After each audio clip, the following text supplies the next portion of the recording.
உண்டாக்குவீராக. கரத்துல ஒப்பு கொடுக்கிறோம். நீரே எங்களோடு பேசுகிறோம். இயேசு கிறிஸ்துவின் மூலம் கேட்கிறோம் பிதாவே. ஆமென். ஹல்லேலூயா. ஹல்லேலூயா. ஹல்லேலூயா. கர்த்தருடைய பரிசுத்த நாமத்துக்கு மகிமை உண்டாவதாக.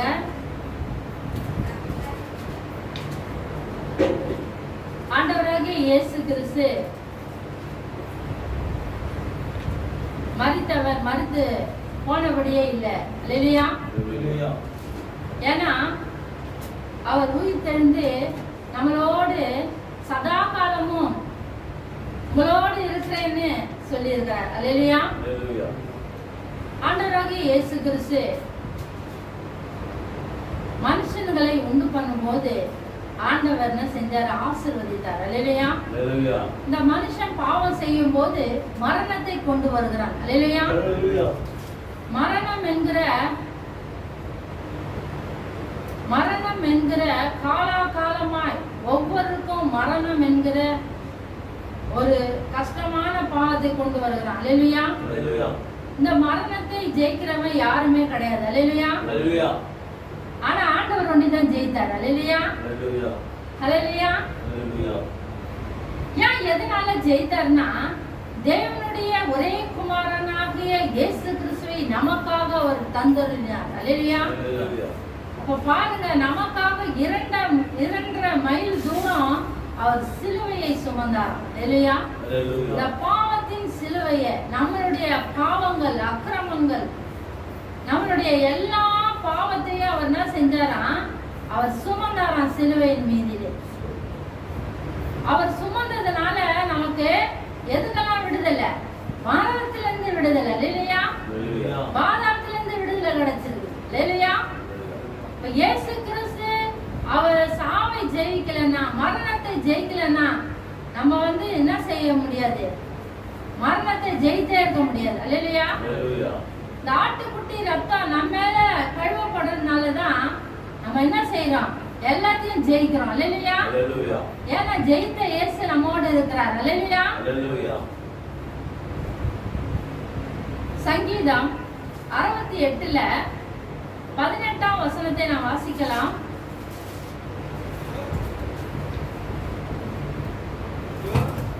சங்கீதம் 68ஆம் அதிகாரம் 18ஆம் வசனம். தேவரின் உன்னதத்திற்கு ஏறி சிறைப்பட்டவர்களை சிறையாக்கி கொண்டு போனீர். தேவனாகிய கர்த்தர் மனுஷருக்குள் வாசம் பண்ணும் பொருட்டு துரோகிகளாகிய மனுஷர்களுக்காக வரங்களை பெற்றுக் கொண்டீர். ஹல்லேலூயா. ஆண்டவர் மரித்தார். அவர் மரித்து போகவில்லை, அப்படியே இருக்கவில்லை. 3ஆம் நாள் அவர் என்ன செஞ்சாரு? உயிரோடு எழுந்தார். ஹல்லேலூயா. உயிரோடு எழுந்து உன்னதத்தில் ஏறி போனார். ஹல்லேலூயா. அப்போ அவருக்கு முன்பதாக இறந்து போன சகல பரிசுத்தவான்களையும் அந்த சிறையிலிருந்து அவர் மீட்டு கொண்டு போனார். ஹல்லேலூயா. அப்போ ஆண்டவர் வருவதற்கு முன்பதாக பல பரிசுத்தவான்கள் என்ன செஞ்சாங்க? மரிக்கப்பட்டிருந்தாங்க. ஹல்லேலூயா. அப்போ ஆண்டவர் இறந்த உடனே உயிர்த்த பொழுது அந்த சிறை இருப்பை அவர் என்ன செஞ்சாரா? மாற்றி போட்டு சிறை இருப்பையினால இருந்தவர்களை அவர் என்ன செஞ்சாரு? விடுவிச்சு தன்னோட கூட்டி கொண்டு போனார். ஹல்லேலூயா. 2 கொரிந்தியர் 12ஆம் அதிகாரத்துல 3வது வசனத்தை நாம் வாசிக்கலாம்.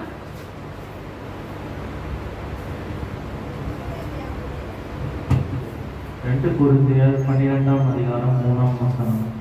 அந்த மனுஷன் பரதீசுக்குள் எடுக்கப்பட்டு மனுஷர் பேசப்படாததும் வாக்கு கெட்டாததும் ஆகிய வார்த்தைகளை கெட்டான் என்று அறிந்திருக்கிறேன்.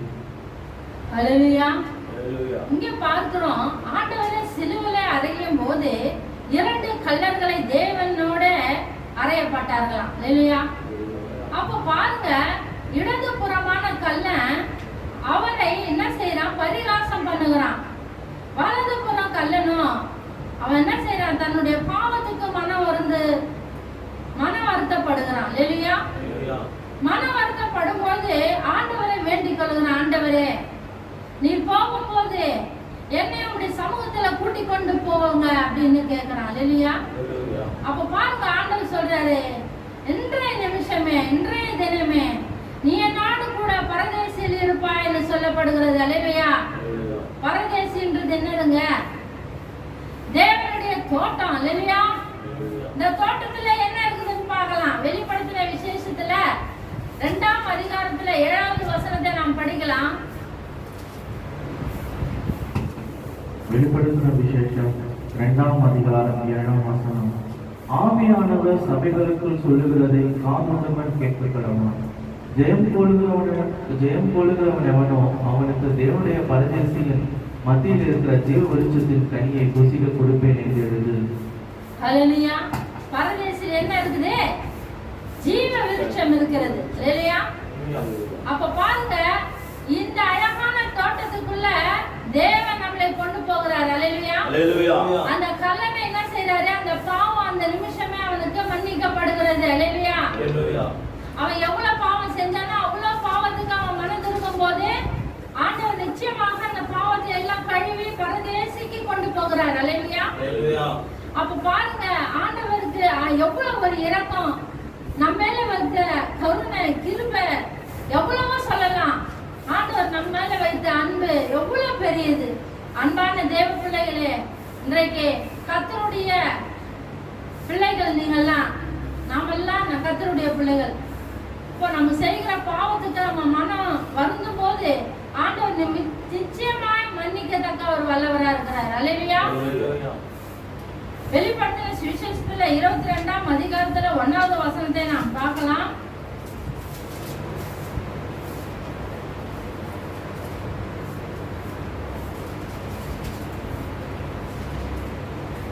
பின்பு பளிங்கை போல் தெளிவான ஜீவ தண்ணீருள்ள சுத்தமான நதி தேவனும் ஆட்டுக்குட்டி ஆனவரும் இருக்கிற சிங்காசனத்திலிருந்து புறப்பட்டு வருகிறது எனக்கு காண்பித்தான். ஹல்லேலூயா. பளிங்கை போல தண்ணீர், பசி எடுக்காத தண்ணீர், ஜீவ ஊற்று எங்க இருக்கிறதா? பரதேசியில் இருக்கிறது. ஹல்லேலூயா. அப்ப பாருங்க, நம்ம அதெல்லாம் அடையணும்னா நம்ம யாரா இருக்கணும்? தேவனுடைய பிள்ளைகளா இருக்கணும். தேவனுக்கு உகந்த வாசனையுள்ள பொருளா இருக்கணும். தேவனுக்கு பிரியமான பிள்ளையா இருக்கணும். ஒன்னொன்னுத்தையும் நம்ம யோசிக்கணும். ஒரு காரியத்தை சொல்லும் போது ஆண்டவரிடத்துல கேட்கணும். ஆண்டவரே, நான் இதை செய்ய போறேன், உமக்கு பிரியமான்னு கேட்கணும். நம்ம இஷ்டப்படி செஞ்சோம்னா அது எங்க போய் முடியும்? சஞ்சலத்துல முடியும். இல்லையா? அப்ப பாருங்க, இந்த தெளிவான தண்ணீரும் ஜீவ விருட்சமும் இந்த பரதேசியில் இருக்கிறது. அல்லேலூயா. அந்த இடத்துக்கு தான் அந்த கல்லனை கூட்டி கொண்டு போகிற. அல்லேலூயா. எவ்வளவு பெரிய மகத்தான தேவன் பாருங்க. வெளிப்படுத்தின சுவிசேஷத்துல 1ஆம் அதிகாரத்துல 17-18 வாசித்தோம்னா,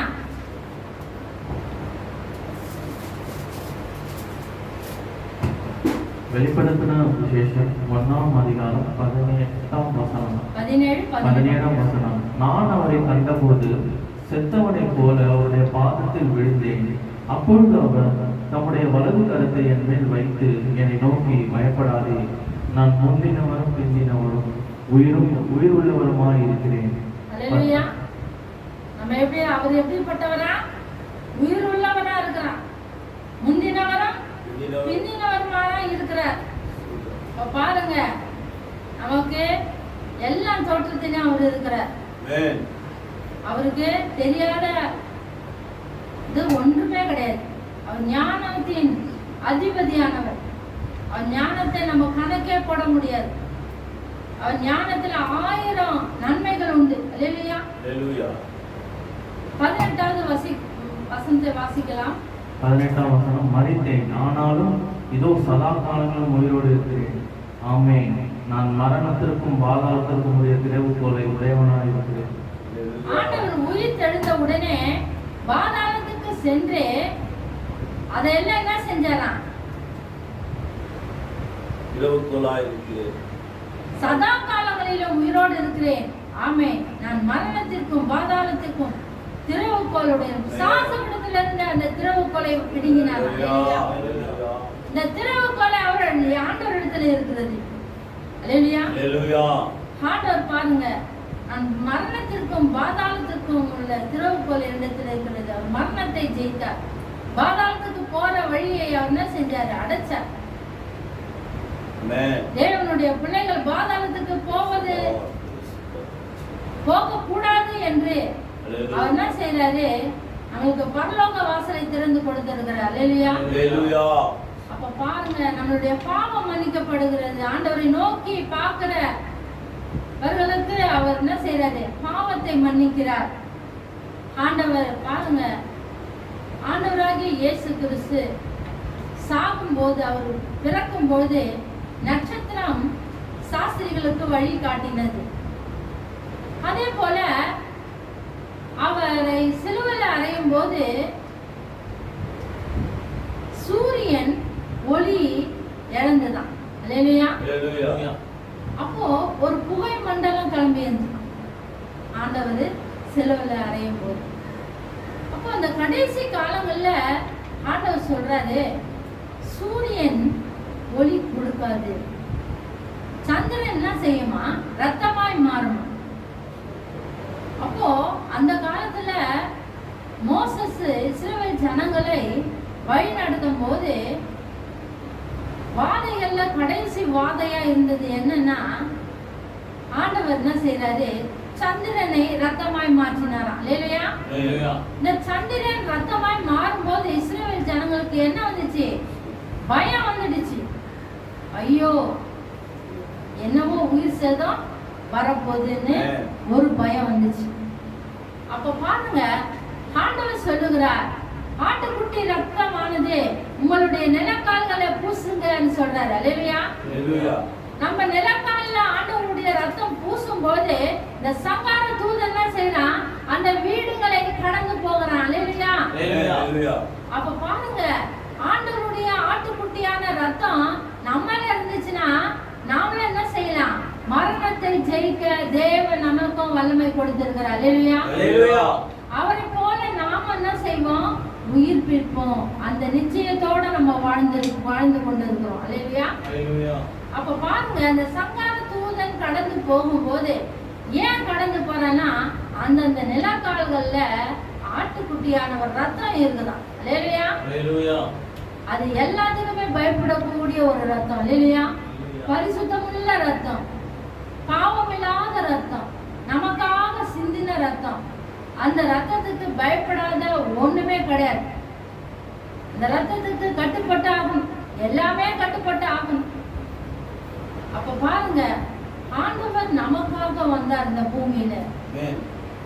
அப்ப பாருங்க, ஆண்டவர் நமக்குள்ள இல்லைன்னா என்ன ஆகுமா? கடைசி காலங்கள்ல காரிருள் மூடுமா.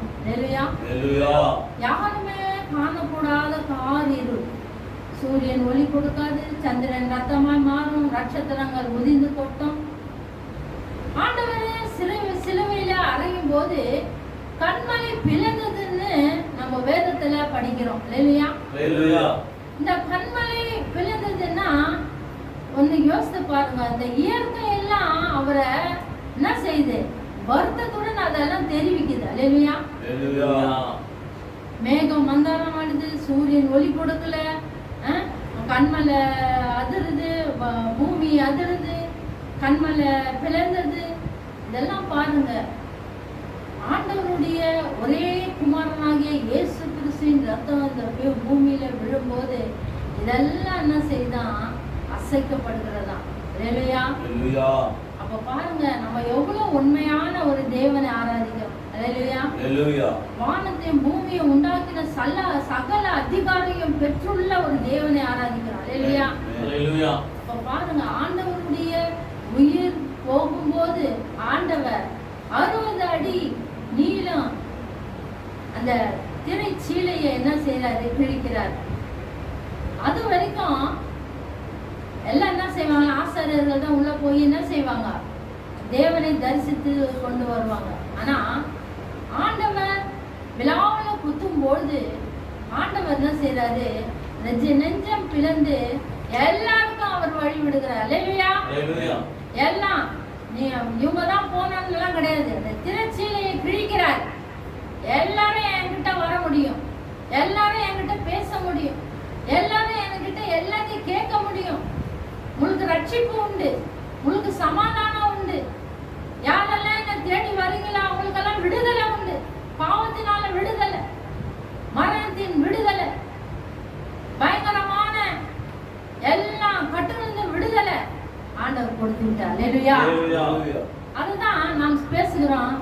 ஆண்டவர் உயிர்த்தவர் சதா காலங்களிலும் நம்மளோடு இருக்கிறார். அல்லேலூயா.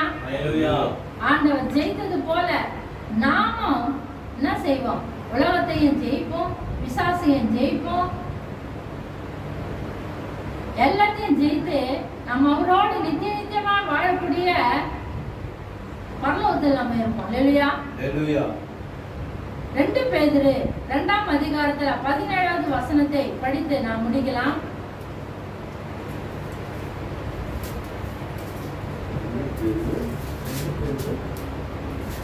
2ஆம் அதிகாரம் 17. 2 பேதுரு 2ஆம் அதிகாரம் 17ஆம் வசனம். இவர்கள் தண்ணீர் இல்லாத கிணறுகள், சுழல் காற்றினால் அடிவட்டோடு இருக்கிற மேகங்களுமாய் இருக்கிறார்கள். என்றைக்கும் உள்ள காரியங்களே இவர்களுக்கு வைக்கப்பட்டிருக்கிறது. இப்ப பாருங்க, ஆண்டவரை அறியாதவர்கள் எப்படிப்பட்ட நிலையில இருக்கிறாங்கன்னா, தண்ணீர் இல்லாத கிணறுகளும் சுழல் காற்றினால் அடிவுண்டு போகிற மேகங்களுமாய் இருக்கிறார்கள். என்றென்றும் உள்ள காரியங்களே இவர்களுக்கு வைக்கப்பட்டிருக்கிறது என்று ஆண்டவர் சொல்கிறார். அல்லேலூயா. பாருங்க, இந்த நிலையில நாம் தள்ளப்படக்கூடாது. அல்லேலூயா. ஆண்டவர் இலவசமாக நமக்கு எல்லாத்திலிருந்து விடுதலை கொடுத்திருக்கிறார், காரிலிருந்து விடுதலை கொடுத்திருக்கிறார். கடைசி காலங்கள்ல எல்லாம் உதிர்ந்து கொட்டும் போது, மேகங்கள் அசைக்கப்படும் போது, பூமி அதிரும் போது, கண்மலை பிளக்கும் போது ஆண்டவர் செய்த அற்புதங்கள் எல்லாம் நமக்கு சாட்சியாய் வைத்திருக்கிறார். அல்லேலூயா. மேகங்களும் பூமிகளும் நமக்கு என்ன வச்சுக்கிறாரு? மனுஷங்களுக்கு சாட்சியா வச்சுக்கிறார். நம்ம தான் அதை என்ன செய்ய மாட்டோம்? பார்க்க மாட்டோம், யோசிக்க மாட்டோம். யார் உண்டாக்கினார்? யாரெல்லாம் இதை ஆளுகிறார்? பெயர் சொல்லி அழைக்கிற தேவன், நட்சத்திரங்களை பெயர் சொல்லி அழைக்கிற தேவன், நம்ம உள்ளங்கையில வரைந்தவர், தாயை உருவாகுது முன்னே நம்மளை தெரிந்து கொண்டவர். இப்படியாப்பட்ட தேவனை நம்ம ஆராதிக்கணும். அல்லேலூயா. நம்ம எவ்வளவு ஆசீர்வதிக்கப்பட்ட ஒரு ஜனமா இருக்கிறோம் பாருங்க. கடைசி காலங்கள்ல ஆண்டவர் நமக்காக நம்மளுடைய பாவங்களுக்காக அவர் மரித்து இன்றைய தினம் உயர்த்தார். அல்லேலூயா. சந்தோஷமா இருக்கணும். ஏன்னா நம்மளுக்குன்னு ஒரு ரட்சகர். நம்ம பாவங்களுக்காக ஒரு காலத்துல நம்ம பாவங்களுக்காக யார் வருவான்னு அநேக ஜனங்கள் வந்து தவித்தார்களாம். ஐயோ, நம்மளுடைய அக்கிரமம், நம்மளுடைய பாவம், சொல்லப்படாத எத்தனையோ பாவம், மறைப்பொருளான பாவம், இதெல்லாம் இருக்குது. இதை கழுவப்பட யார் வருவானா? நம்ம மேல இறங்கின ஒரு தேவன், நமக்காக மானிட உருவில் அவர் வந்தார். அல்லேலூயா. கண்களை மூடி செபிப்போம். அல்லேலூயா. மறிக்கல, நம்மளோடு இருக்கிறார். சதா காலங்களில் நான் உங்களோடு இருக்கிறேன்.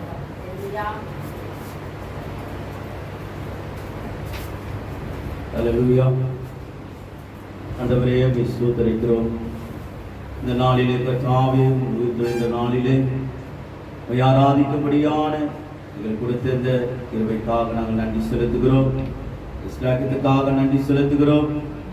ஆண்டவரே, வசனத்தை நாங்கள் ஆண்டவரே தியானித்த ராஜா, நீர் எங்களுக்காக ஆண்டவரே எல்லா இடங்களிலும் கர்த்தாவே எங்களுக்கு ஜெயத்தை தந்து எங்களுடைய வாழ்க்கையை ஆண்டவரே நீர் ஆசீர்வதித்ததற்காக நாங்கள் நன்றி செலுத்துகிறோம். ஆண்டவரே, அது மட்டுமல்லப்பா ஆண்டவரே, உடைய சபையில கர்த்தாவே வந்த உடைய ஜனங்களுக்கு கருத்துல கொடுக்கிற நீர் அவருடைய குடும்பங்களை ஆசீர்வதிங்க. ஒளிபரப்பு மூலமாய் கேட்டுக்கொண்டிருக்கிற அநேக ஆண்டவரே இடத்துல இருக்கிற குடும்பங்களை கருத்தில் ஒப்படைக்கிற ராஜா, நீர் அவர்களை ரட்சியும். இந்த வார்த்தை அவருடைய வாழ்க்கை ஆண்டவரை மாற்றட்டும். ஆண்டவர், இந்த வார்த்தையானது அவருடைய ஆசீர்வாதத்தில் தடைகளை உடைக்கும்படியாய் ஆண்டவரே, கெட்ட பழக்கத்திலிருந்து ஆண்டவரே இந்த நாளிலே கர்த்தாவே அவளுக்கு ஒரு விடுதலை கிடைக்கும்படியாய் உதவி செய்யும். இந்த ஆசீர்வதியும் கொடுத்த இந்த வசனத்தை நாங்கள் விட்டுவிடாதபடி எங்கள் இருதயத்திலே வைத்து ஆண்டவரே நீ சொன்ன வார்த்தைப்படி நாங்கள் நடக்க கிருபை செய்வீராக. எல்லாவற்றிலும் பாதப்படியிலே வைக்கிறோம். பொறுப்பெடுத்து நடத்தும். புதிய கணமையும் எல்லாம் எடுக்கிற மீட்பராகிய இயேசு நல்ல பிதாவே ஆமென். என் ஆத்துமாவே கர்த்தரை ஸ்தோத்திரி, முழுமே பரிசுத்த நாமத்தை ஸ்தோத்திரி. என் ஆத்துமாவே கர்த்தரை ஸ்தோத்திரி, கர்த்தர் செய்த சகல உபகாரங்களை மறவாதே. ஆமென் ஆமென். கர்த்தராகிய இயேசு கிறிஸ்துவினுடைய கிருபையும் தேவனுடைய அன்பும் பரிசுத்த ஆவியானவருடைய ஐக்கியமும் தேவன் வருகை மட்டும் உங்களோடு எப்போது நிலைத்திருப்பதாக. ஆமென். God bless you.